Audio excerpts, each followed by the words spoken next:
السلام علیکم ورحمۃ اللہ وبرکاتہ۔ اعوذ باللہ من الشیطان الرجیم، بسم اللہ الرحمن الرحیم۔ ثم علینا بیانہ کلا بل تحبون العاجلۃ وتذرون الآخرۃ، صدق اللہ العلی العظیم۔ رب اشرح لی صدری ویسر لی امری واحلل عقدۃ من لسانی یفقہوا قولی، رب زدنی علما۔ پھر اس کا مطلب سمجھا دینا بھی ہمارے ہی ذمے ہے، ہرگز نہیں۔ اصل بات یہ ہے کہ تم لوگ جلدی حاصل ہونے والی چیز یعنی دنیا سے محبت رکھتے ہو اور آخرت کو چھوڑ دیتے ہو۔ سورہ القیامہ کی 3 آیتیں تلاوت کی گئیں اور اس کی ترجمانی بھی پیش کی گئی، آیت نمبر 19 سے آیت نمبر 21 تک۔ گزشتہ پچھلی آیتوں میں جو ہمارے مطالعے میں جو بات آ رہی تھی، اللہ تعالیٰ نے اپنے رسول صلی اللہ علیہ وسلم سے فرمایا کہ اس وحی کو جلدی جلدی یاد کرنے کے لیے اپنی زبان کو حرکت نہ دو، اس کو یاد کرا دینا اور پڑھوا دینا ہمارے ذمہ ہے، یعنی اللہ کے ذمہ ہے۔ لہٰذا جب ہم اسے پڑھ رہے ہوں اس وقت تم اس کی قرأت کو غور سے سنتے رہو، پھر اس کا مطلب سمجھا دینا بھی ہمارے ہی ذمہ ہے۔ تو اس آیت کے ضمن میں ثم ان علینا بیانہ، اس کا مطلب سمجھا دینا بھی اللہ ہی کے ذمہ ہے۔ تو کچھ تفسیر ہمارے سامنے اس آیت کے ضمن میں آ چکی ہے، اسے آگے بڑھاتے ہوئے، یعنی یہ ایک بڑی اہم آیت ہے جس سے چند اصولی باتیں ثابت ہوتی ہیں، جنہیں اگر آدمی اچھی طرح سمجھ لے تو ان گمراہیوں سے بچ سکتا جو پہلے بھی بعض لوگ پھیلاتے رہے ہیں اور آج بھی پھیلا رہے ہیں۔ اولاً پہلی بات یہ ہے کہ اس سے صریح طور پر یہ ثابت ہوتا ہے کہ رسول اللہ صلی اللہ علیہ وسلم پر صرف وہی نازل نہیں ہوتی تھی جو قرآن میں درج ہے، بلکہ اس کے علاوہ بھی وحی کے ذریعے سے آپ صلی اللہ علیہ وسلم کو ایسا علم دیا جاتا تھا جو قرآن میں درج نہیں ہے، یعنی قرآن میں درج نہیں ہے۔ قرآن کے علاوہ بھی اللہ کے رسول صلی اللہ علیہ وسلم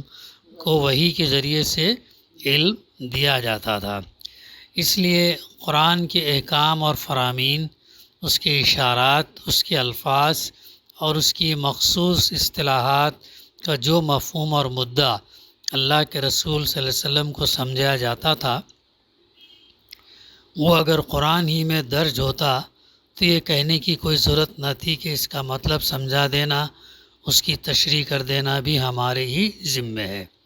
کیونکہ وہ تو پھر قرآن ہی میں مل جاتا ہے۔ تو لہٰذا یہ تسلیم کرنا پڑے گا کہ مطالب قرآن کی تفہیم اور تشریح جو اللہ تعالیٰ کی طرف سے کی جاتی تھی،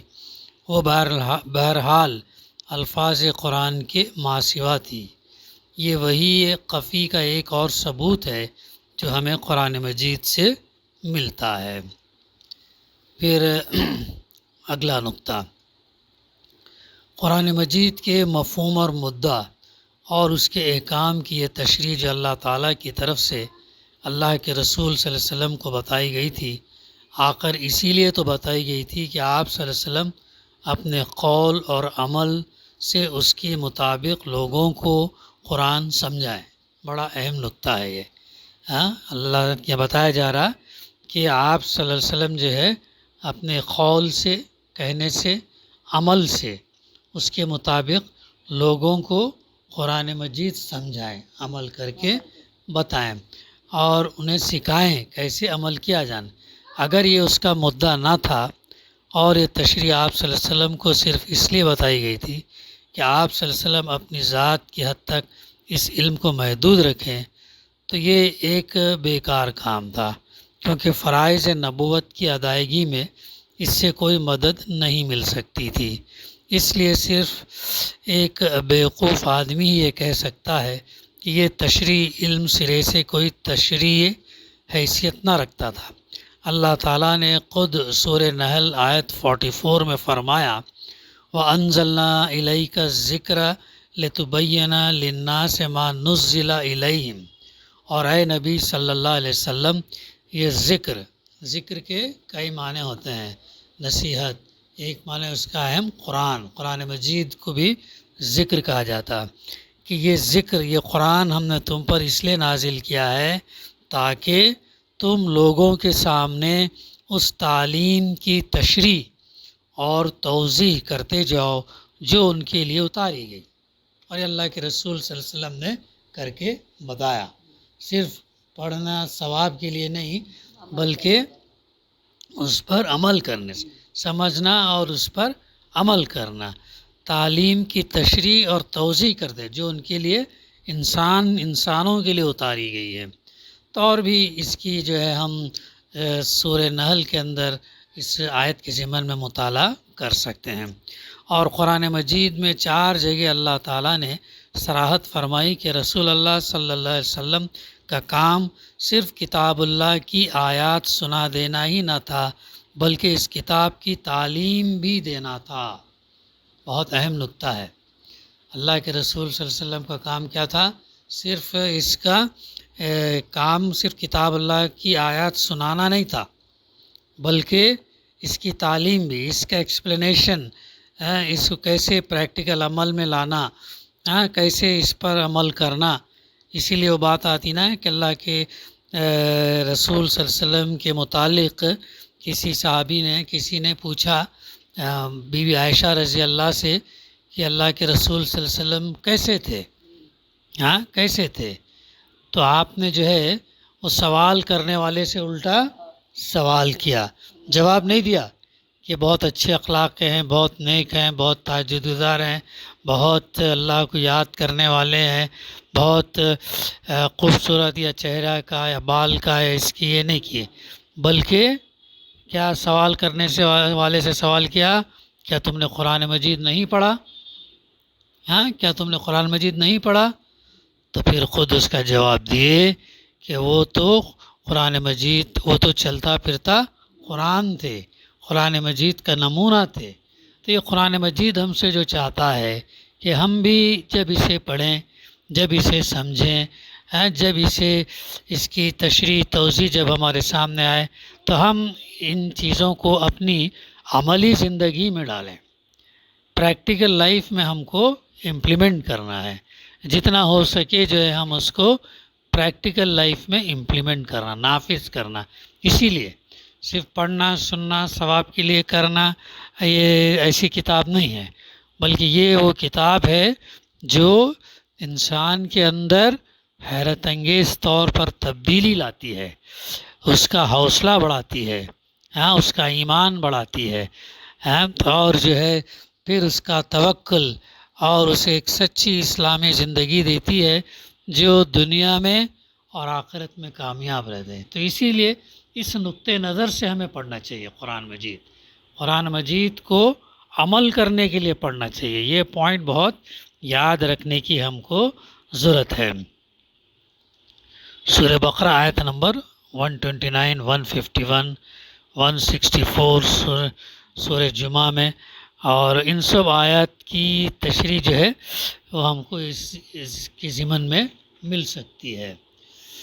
تفصیل کے ساتھ جو اور ہم کو مل سکتی ہے۔ پھر اس کے بعد کوئی ایسا آدمی جو قرآن کو مانتا ہو اس بات کو تسلیم کرنے سے کیسے انکار کر سکتا ہے کہ قرآن کی صحیح اور مستند بلکہ فی الحقیقت سرکاری تشریح صرف وہ ہے جو رسول اللہ صلی اللہ علیہ وسلم نے اپنے قول اور عمل سے فرما دیے، کیونکہ وہ آپ صلی اللہ علیہ وسلم کی ذاتی تشریح نہیں ہے بلکہ خود قرآن کے نازل کرنے والے اللہ کی بتائی ہوئی تشریح ہے۔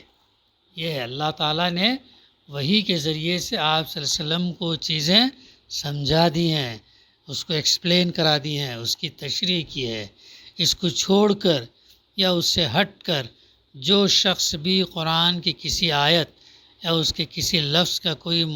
معنی مفہوم بیان کرتا، وہ ایسی جسارت کرتا جس کا ارتکاب کوئی صاحب ایمان آدمی نہیں کر سکتا۔ یہ آیت کی ضمن میں مفسر نے جو ہے یہ تیسرا نقطہ یہ دوسرا نقطہ یہ کیے ہیں۔ تیسرا نقطہ کیا ہے؟ قرآن مجید کا سرسری مطالعہ بھی اگر کسی شخص نے کیا ہو تو وہ یہ محسوس کیے بغیر نہیں رہ سکتا کہ اس میں بکثرت باتیں ایسی ہیں جنہیں ایک عربی داں آدمی محض قرآن کے الفاظ پڑھ کر یہ نہیں جان سکتا کہ ان کا حقیقی مدعا کیا ہے اور ان میں جو حکم بیان کیا گیا اس پر کیسے عمل کیا جائے۔ مثال کے طور پر لفظ صلاۃ ہی کو لے لیجئے۔ قرآن مجید میں ایمان کے بعد اگر کسی عمل پر سب سے زیادہ زور دیا گیا تو کیا ہے؟ نماز۔ صلاۃ کے اوپر زور دیا، ایمان کے بعد سب سے زیادہ صلاۃ، نماز کے اوپر۔ لیکن محض عربی لغت کی مدد سے کوئی شخص اس کا مفہوم تک متعین نہیں کر سکتا۔ قرآن مجید میں اس کا ذکر بار بار دیکھ کر زیادہ سے زیادہ جو کچھ وہ سمجھ سکتا وہ یہ کہ عربی زبان کے اس لفظ کو کسی خاص اصطلاحی معنی میں استعمال کیا گیا اور اس سے مراد غالباً کوئی خاص فعل ہے جسے انجام دینے کا اہل ایمان سے مطالبہ کیا جا رہا ہے۔ لیکن صرف قرآن کو پڑھ کر کوئی عربی داں یہ طے نہیں کر سکتا کہ وہ خاص فعل کیا ہے اور کس طرح اسے ادا کیا جائے۔ سوال یہ ہے کہ اگر قرآن کے بھیجنے والے نے اپنی طرف سے ایک معلم کو مقرر کر کے اپنی اس اصطلاح کا مفہوم اسے ٹھیک ٹھیک نہ بتایا ہوتا اور صلاۃ کے حکم کی تعمیل کرنے کا طریقہ پوری وضاحت کے ساتھ اسے نہ سکھا دیا ہوتا تو کیا صرف قرآن کو پڑھ کر دنیا میں کوئی دو مسلمان بھی ایسے ہو سکتے تھے جو حکم صلاۃ پر عمل کرنے کی کسی ایک شکل پر متفق ہو جاتے؟ یہ بات سمجھ میں آئی؟ قرآن مجید میں صرف صلاۃ کا ذکر کیا گیا۔ اگر صرف ہم صلاۃ پڑھ کے کیا نماز پڑھنے کا طریقہ جان سکتے تھے؟ نہیں، بلکہ اللہ تعالیٰ نے آپ کو وحی کے ذریعے سے جو چیز صلاۃ کے متعلق نہیں اتاری بتایا بھی، نماز کیسے پڑھنا۔ تو اسی لیے تمام جو ہے تھوڑا معمولی فرق کے ساتھ جو ہے تمام دنیا کے مسلمان جو ہے ایک جیسی نماز پڑھتے ہیں۔ نماز اذان میں بھی وہی اذکار ہیں، نماز کے اندر بھی تسبیحات و ذکر اللہ اکبر سے شروع کرتے ہیں، السلام علیکم ورحمۃ اللہ سے جو اسے ختم کرتے ہیں، پھر درمیان میں جو چیزیں پڑھی جاتی ہیں وہ بھی اللہ سبحانہ و تعالیٰ نے اللہ کے رسول صلی اللہ علیہ وسلم کو بتایا۔ آج 1500 سال سے مسلمان نسل در نسل ایک ہی طرح جو نماز پڑھتے چلے آ رہے ہیں اور دنیا کے ہر گوشے میں کروڑوں مسلمان جس طرح نماز کے حکم پر یکساں عمل کر رہے ہیں، اس کی وجہ یہی تو ہے کہ اللہ تعالیٰ نے رسول اللہ صلی اللہ علیہ وسلم پر صرف قرآن کے الفاظ ہی وحی نہیں فرمائے تھے بلکہ ان الفاظ کا مطلب بھی آپ صلی اللہ علیہ وسلم کو پوری طرح سمجھا دیا تھا۔ مطلب نہیں بلکہ پوری طرح سمجھا، اور اسی مطلب کی تعلیم آپ صلی اللہ علیہ وسلم نے ان سب لوگوں کو دیتے چلے گئے جنہوں نے قرآن کو اللہ کی کتاب اور آپ صلی اللہ علیہ وسلم کو اللہ کا رسول مان لیا۔ یہ کام جو صحابہ نے کیا، آپ نے جو وحی آئی اسے آپ نے عکس کیا،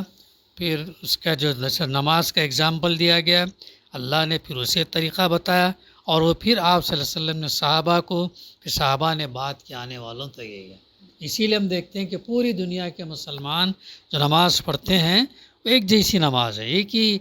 قرآن کے آیات اس کے اندر جو ہے تلاوت وغیرہ کرتے ہیں اور سلام پھیرتے ہیں، نماز ختم کرتے ہیں۔ تو یہ بہت اہم نقطہ ہے۔ چوتھی بات، قرآن کے الفاظ کی جو تشریح اللہ نے اپنے رسول صلی اللہ علیہ وسلم کو بتائی اور رسول صلی اللہ علیہ وسلم نے اپنے قول اور عمل سے اس کی جو تعلیم امت کو دی، اس کو جاننے کا ذریعہ ہمارے پاس حدیث اور سنت کے سوا اور کوئی نہیں ہے۔ حدیث سے مراد وہ روایات ہیں جو اللہ کے رسول صلی اللہ علیہ وسلم کے قول اور افعال کے متعلق سند کے ساتھ اگلوں سے پچھلوں تک منتقل میں پروف کے ساتھ، دلیل کے ساتھ جو ہے آگے بڑھتے گئے، اور سنت سے مراد وہ طریقہ ہے جو اللہ کے رسول صلی اللہ علیہ وسلم کی قولی اور عملی تعلیم سے مسلم معاشرے کی انفرادی اور اجتماعی زندگی میں رائج ہوا، جس کی تفصیلات معتبر روایتوں سے بھی بعد کی نسلوں کو اگلی نسلوں سے ملے، اور بعد کی نسلوں نے اگلی نسلوں میں اس پر عمل درآمد ہوتے بھی دیکھا۔ اس ذریعے علم کو قبول کرنے سے جو شخص انکار کرتا وہ گویا یہ کہتا ہے کہ اللہ تعالیٰ نے ثم ان علینا بیانہ فرما کر قرآن کا مطلب اپنے رسول کو سمجھا دینے کی جو ذمہ داری لی تھی اسے پورا کرنے میں معاذ اللہ وہ ناکام ہو گیا، کیونکہ یہ ذمہ داری محض رسول صلی اللہ علیہ وسلم کو ذاتی حیثیت سے مطلب سمجھانے کے لیے نہیں لی گئی تھی، بلکہ اس غرض کے لیے لی گئی تھی کہ رسول صلی اللہ علیہ وسلم کے ذریعے سے امت کو، تمام مسلمانوں کو کتاب الہی کا مطلب سمجھایا جائے، اور حدیث اور سنت کے ماخذ قانون ہونے کا انکار کرتے ہی آپ سے یہ لازم آ جاتا کہ اللہ تعالیٰ اس ذمہ داری کو پورا نہیں کر سکا۔ یاد اللہ من ذالک۔ اس کے جواب ابھی اور بھی ایگزامپلس مفسر نے دیے ہیں۔ بہرحال اتنے نکات ہم کو اس آیت کے ضمن میں سمجھتے ہوئے سمجھنا ہے، تاکہ تمام جو بھی ہم عمل کرتے ہیں اللہ کے رسول صلی اللہ علیہ وسلم کے توسط سے ہم اور صحابہ سے ہم تک جو ہے پہنچا ہے، بالکل مستند ہے، اور اللہ نے جو بتایا وہی ہے۔ بقایا انشاءاللہ آئندہ اس کا مطالعہ اور جاری رہے گا۔ دعا ہے کہ اللہ سبحانہ و تعالی ہمیں کہنے سننے سے زیادہ عمل کرنے کی توفیق عطا فرمائے۔ ربنا تقبل منا انک انت السمیع العلیم۔